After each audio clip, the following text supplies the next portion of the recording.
Bonjour, bienvenue pour cette nouvelle chronique de la ruée vers l'âme.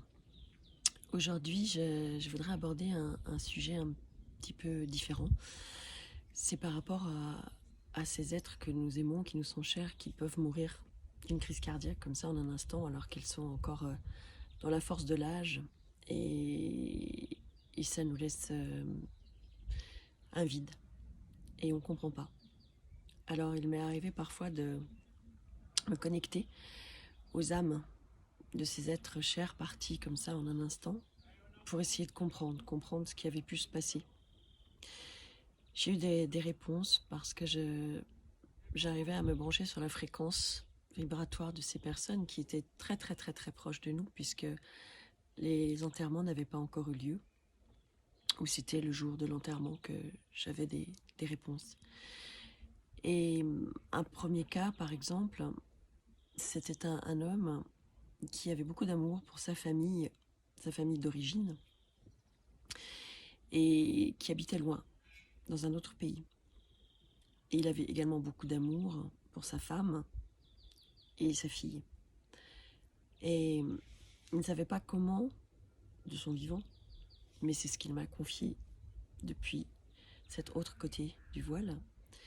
Il n'avait pas su comment choisir.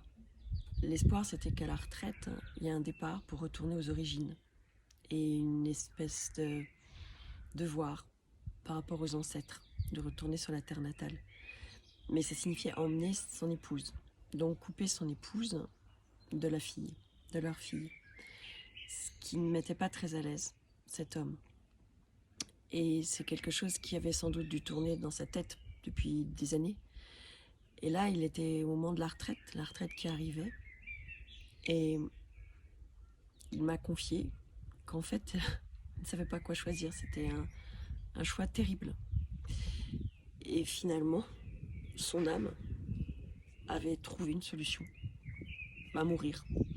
Comme ça, il n'y avait pas de choix à faire. Et en même temps, il y avait la façon d'honorer les ancêtres en les retrouvant là-haut, et la façon d'honorer sa femme et sa fille en ne les séparant pas. Alors ça peut paraître fou, parce que c'est un choix irrémédiable et un choix douloureux pour tous ceux qui restent. Je crois que lui-même, dans ce qu'il me confiait, était triste en même temps parce qu'il n'était pas prêt à partir, mais il se rendait compte que son âme avait décidé aussi sans lui, enfin sans sa personnalité. Et de l'autre côté, il comprenait ce qui s'était joué. Donc, c'est un témoignage assez perturbant, mais qui en même temps montrait qu'il avait fait un choix d'amour à tous les niveaux, en se, en se sacrifiant, entre guillemets. Mais cette paix était retrouvée pour lui parce qu'il n'avait pas eu à faire vivre de déchirement. Et puis un autre cas d'un homme mort d'une crise cardiaque en faisant du sport, alors que la retraite arrivait là aussi et que c'était une ouverture sur tellement d'autres choses, des choses qui n'avaient pas été vécues et qui allaient enfin être vécues. Et je me suis connectée à son âme pour savoir ce qui avait pu se passer. Et là, il y avait un grand désarroi parce que, en fait, il y avait la compréhension pour cette âme qu'il était trop tard. Tout ce qui n'avait pas été écouté du vivant, tout ce qui n'avait pas été fait parce qu'on n'avait pas osé ou parce qu'on n'avait pas finalement écouté ce qui était tellement, tellement présent et tellement important à mettre en place. On s'était dit que ça serait pour plus tard. Et parfois, le plus tard, c'est trop tard.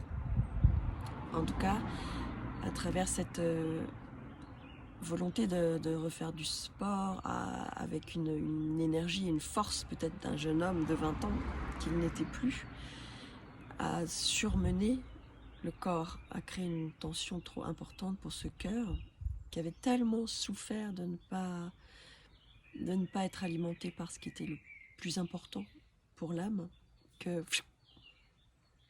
ça disjoncte. Voilà. Donc c'est des cas un peu particuliers.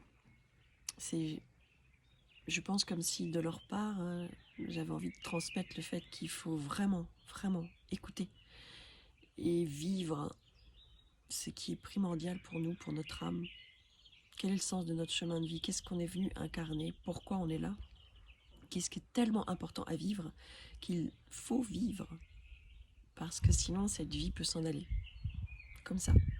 Parce que l'âme n'a pas réussi et c'est trop tard.